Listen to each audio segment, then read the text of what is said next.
In 1963, in the Cappadocia region of central Turkey, a man was renovating his home. An ordinary house, in an ordinary town, in a landscape of soft volcanic rock that people had been carving into for thousands of years. He was working on his basement, and he took down one of the walls, and behind it, where there should have been nothing but solid earth and stone, there was a passage, a dark opening, a tunnel, cut by human hands, leading down into blackness beneath his own home. He had lived in that house. He had walked across that basement floor countless times. And all the while, just behind a wall he had never thought to question, there had been a doorway into the dark, waiting.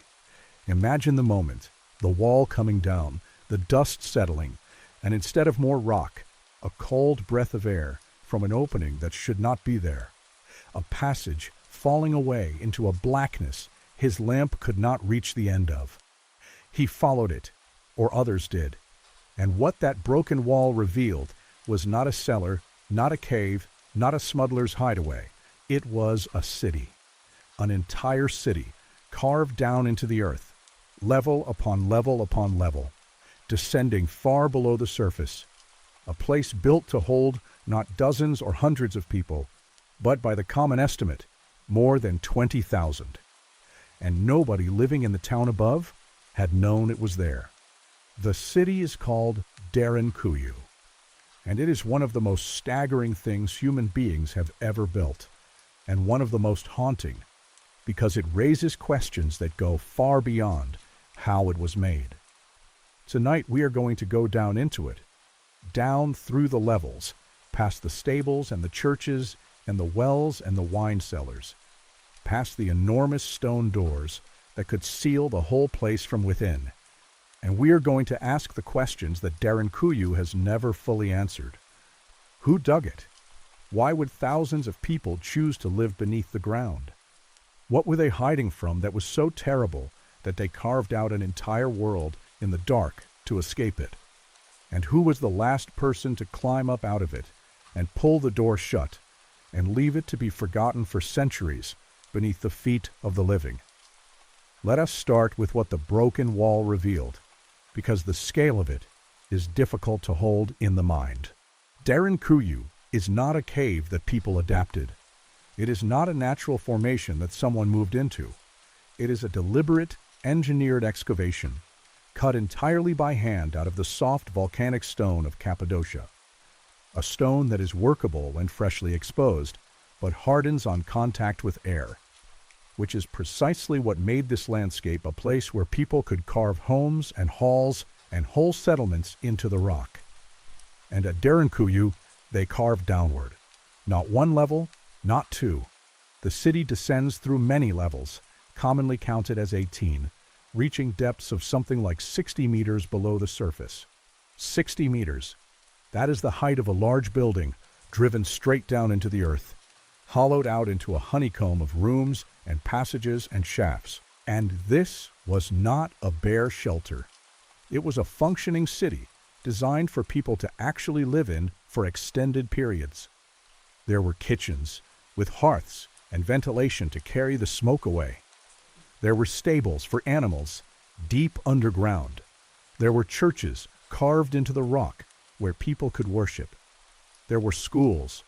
There were wells that reached down to clean water, wells that could be accessed from within the city, so that the inhabitants never had to go to the surface to drink, and so that anyone above could not poison the supply. There were storage rooms for food. There were even, it is said, spaces used as wine cellars and presses. Everything a community needs to survive was reproduced down there in the dark, sealed away from the sky. Try to imagine what it would have been like to actually live in it.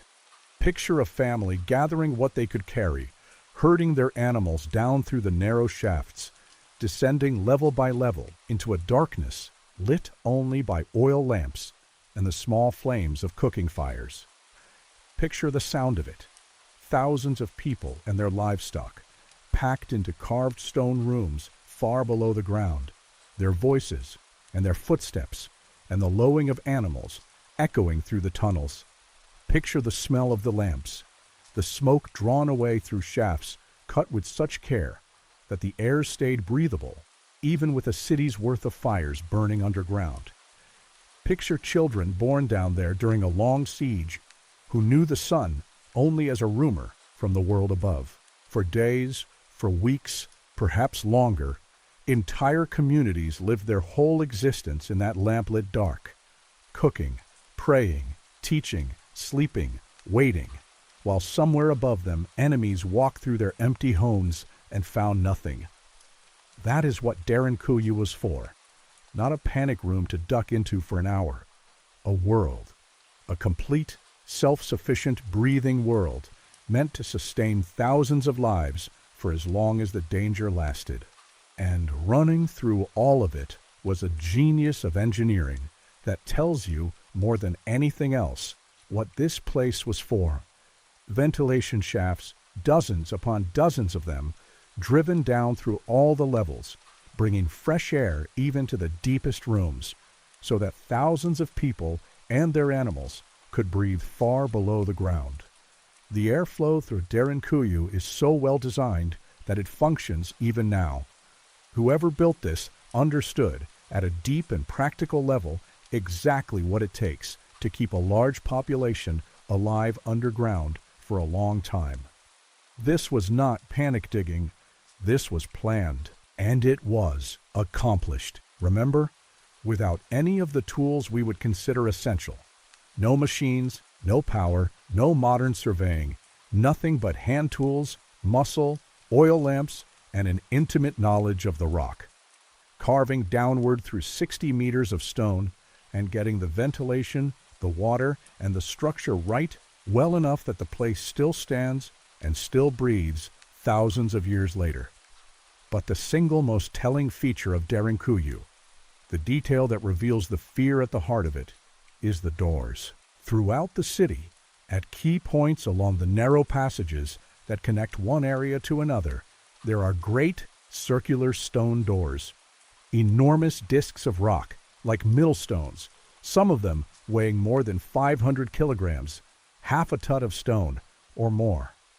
And these doors were designed to be rolled across the passageway to seal it completely. Here is the crucial part. They could only be operated from the inside. They were built so that the people within could close and lock them, sealing off the tunnel against anyone coming down from above, and so that an attacker on the other side could not move them, could not open them, could not get through. A half-ton wheel of stone, rolled into place by the defenders, with a hole in the center through which they could even watch, or fight, or thrust a weapon, while remaining completely protected behind the barrier. And the passages themselves were built to funnel and weaken anyone who tried to force their way down. Narrow, low, forcing an intruder to stoop and go single file into the dark, into ground the defenders knew perfectly and the attacker did not, toward a stone door that would not move. To fight your way into Derinkuyu against people determined to keep you out would have been very close to impossible. Everything about its design assumes an enemy, and assumes that enemy is strong, and answers that strength not with walls, but with depth, darkness, and a series of immovable stone seals that only the hidden could open. You do not build doors like that to keep out the weather. You do not carve a city 60 meters into the earth, with hidden wells and smoke-dispersing kitchens and half-ton stone doors that lock from within. Unless you are afraid of something, unless you need, sometimes, for an entire population to vanish from the surface of the world and become unreachable, Derinkuyu was, above everything else, a place to hide. A vast, deep, brilliantly engineered hiding place, built to make thousands of people disappear into the ground and survive there, sealed and safe, until whatever was hunting them had passed. So the question becomes, hiding from what? And to answer that, we have to ask, who built it? And that is where Derinkuyu keeps its oldest secret. Because the truth is, nobody knows for certain who first dug into that rock, or when. The city was used, expanded, and relied upon across many centuries by many different peoples. and that long history has blurred the question of its origin almost beyond recovery. What we can say is that Derinkuyu was used famously by early Christians, communities of the faith, who in the early centuries after Christ faced persecution and who used the underground cities of Cappadocia to hide from those who would harm them. This was a frontier region, a crossroads of empires, fought over and raided and conquered again and again across the centuries. It sat in the path of armies. When Cappadocia became a battleground between great powers, and when raiders swept through looking for captives and plunder, the people who lived there had learned a hard lesson written into the very rock beneath them. Those who stayed on the surface were killed or taken, and those who went below survived. Later, in the Byzantine era, the cities were used again, expanded and strengthened as refuges from the raids and invasions that swept through the region. When enemy armies came through Cappadocia, the people of the towns above could disappear, gathering their families and their animals and their food, descending into the earth, rolling the great stone doors shut behind them, and simply ceasing to exist as far as any invader on the surface could tell. The raiders would find empty houses, empty streets, empty land, the fields perhaps still warm with recent life, but not a soul in sight. And beneath their feet, sealed in the dark, thousands of people would be waiting them out, breathing air through hidden shafts, drinking from hidden wells, living an entire secret life underground until the danger moved on. An army could camp directly above Derinkuyu, could search the town, could tear the houses apart, and never find the 20,000 people holding their breath in the blackness below. That was the whole terrible genius of it. Not a fortress that could be besieged and stormed, but an absence, a vanishing, a way for an entire population to become, for as long as it needed to, simply gone. But here is the deeper mystery. The Christians and the Byzantines used Derinkuyu, but they may not have made it, or at least not the beginning of it. The original excavation is thought to reach back much further, into a past so remote that we can only guess at who was responsible. Some researchers believe the first tunnels were cut by the Phrygians, a people of the region in the centuries before Christ. Others reach back even further and point to the Hittites, a powerful ancient civilization that dominated this part of the world well over 1,000 years before the Christian era, perhaps as far back as 1,400 years before Christ. In this telling, the roots of Derinkuyu are ancient almost beyond comprehension, a hiding place first cut by a vanished empire fleeing enemies of its own, and then inherited, deepened, and reused by people after people, century after century, each one adding to the labyrinth their ancestors had begun. We cannot settle it. The rock does not carry a signature. What we have is a city that was clearly built and rebuilt across an immense span of time, whose deepest origins vanish into a past we cannot see.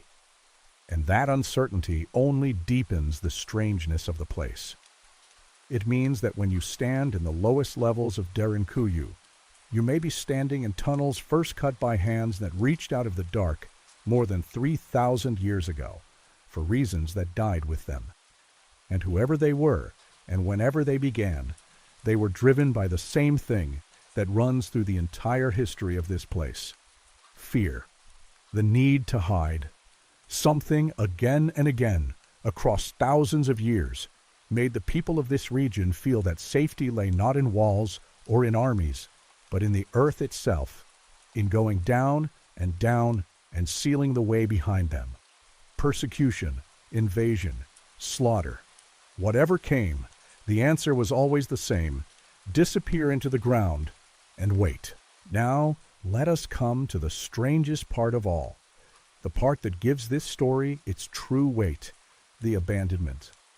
Because Derinkuyu, this astonishing achievement, this refuge that had sheltered thousands across the centuries, was at some point simply left, emptied, abandoned. And not just abandoned, but forgotten. So completely forgotten that the people living in the town directly above it had no idea it existed. For that to happen, something remarkable had to occur. A knowledge that had passed from generation to generation for possibly thousands of years. The knowledge of the city beneath, of the doors and the wells and the passages, of how to descend and survive and seal the way. That knowledge had to break. Somewhere, in some generation, the last people who knew about Derinkuyu died or left, or simply stopped telling their children. And the great underground city passed out of human memory entirely. The doorways were walled up. Houses were built over the entrances. Life went on at the surface, in the sunlight, and beneath it, the sealed and silent city waited, its stone doors still poised, its wells still holding water, its air still moving through the shafts, empty, perfect, and unknown for century after century, until a man took down a wall in his basement in 1963 and let the light back in.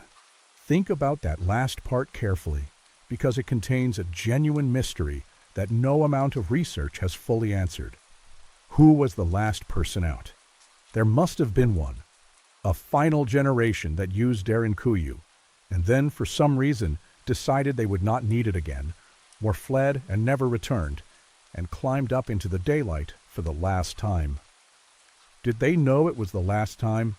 Did someone stand at the top of the final shaft and look back down into the dark at the city that had saved their people over and over, and feel that an age was ending? Or did it happen without anyone noticing? A gradual forgetting, a use that grew rarer and rarer, until one ordinary day was quietly the last, and no one marked it. Somewhere in the history of that region, the door to an entire world was pulled shut for the final time, and the knowledge of it faded, and it slept beneath the feet of the living for so long that its own descendants forgot it had ever been there. There is something almost unbearable in that image, if you let yourself sit with it. Generations of people whose survival had depended on this place, whose grandparents and great-grandparents had sheltered here, had been born and had died here during long sieges, had rolled these very stone doors shut against armies. And yet the memory of it thinned and thinned across the years until it snapped. The chain of telling broke. And a place that had been, for centuries, the most important secret a community possessed, the difference between life and death, became nothing at all. Not a legend, not a rumor, not even a ghost story. Just a wall and a basement, and solid ground behind it, as far as anyone knew. The forgetting was so total that it is almost harder to comprehend than the building. It takes tremendous effort and knowledge to carve a city into rock. It takes only silence, repeated across a few generations, to erase it from the world entirely. And this is not even the whole of it, because Derinkuyu, staggering as it is not alone. Cappadocia is riddled with underground cities, dozens of them, of varying sizes, cut into the same soft rock across the same vast stretch of time. Some are small, a few levels deep, enough to shelter a village. Others rival Derinkuyu itself in scale and depth. They are scattered all across the region, hidden beneath towns and fields and hillsides, and new ones are still being found, sometimes, as in 1963, entirely by accident, when someone digging or building or renovating breaks through into a darkness that turns out to go on and on. In recent times, whole additional cities have been stumbled upon beneath modern settlements, vast complexes that had lain unknown directly under people's homes. The ground of Cappadocia, it turns out, is honeycombed with hidden worlds. And Derinkuyu is thought to be connected by long tunnels running through the earth to at least one other underground city kilometers away, a passage several kilometers in length, linking one hidden world to another beneath the landscape, so that if one city were somehow compromised, its people could flee through the dark to the next. Think about the scale of ambition and fear that represents, not merely to carve a refuge, but to carve escape routes between refuges. Tunnels miles long connecting one subterranean city to another, an entire secret transport network beneath the surface of the world. The people who built these places did not just carve refuges, they carved a network, an entire secret geography beneath Cappadocia, a second world layered under the first, most of it still not fully explored, some of it surely still unfound. When you understand that, the discovery of 1963 stops feeling like the end of a mystery and starts feeling like the beginning of one. If a city for 20,000 people could hide behind a basement wall until someone stumbled into it by accident, what else is still down there, sealed and waiting, that no one has stumbled into yet? I want to be honest with you about the limits of what we know, because Derinkuyu invites the imagination to run, and it is worth being clear about where the solid ground ends. We do not know exactly who first dug it. We do not know exactly when.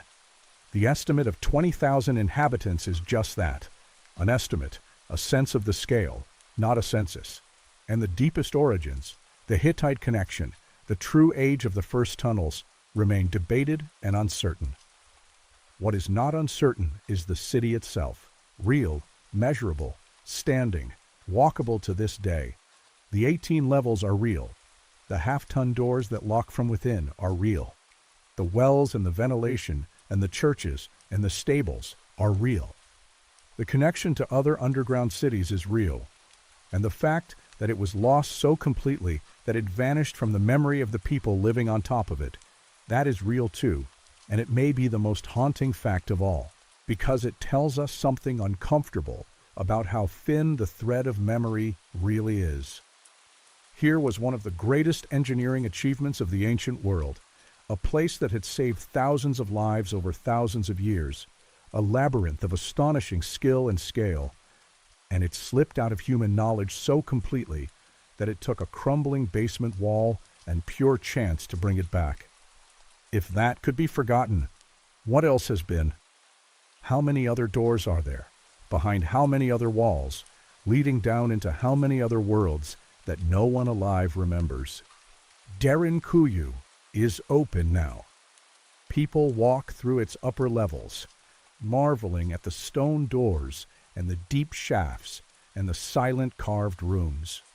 But the lowest levels are narrow and difficult, and much of the wider network beneath Cappadocia remains dark and unexplored. The air still moves through the ancient shafts. The wells still hold their water. And somewhere in the history of that place, unrecorded and unremembered, a last human being climbed up out of the dark, stepped into the sun, and walked away, never imagining that the city they were leaving would sleep, sealed and secret beneath the world, until a time and a people they could not have dreamed of. The earth keeps what we give it, and it keeps our forgetting too. Derinkuyu was carved by fear and preserved by silence, and it waited in the dark, not for years, but for centuries, patient and perfect and empty, a whole world holding its breath beneath the feet of people who never knew it was there. And the deepest question it leaves us is not how it was built or even who built it. It is simpler and stranger than that. It is how something so vast and so important and so hard-won could be so completely forgotten, and what else, even now, is still down there in the dark, behind a wall somewhere, waiting for the light.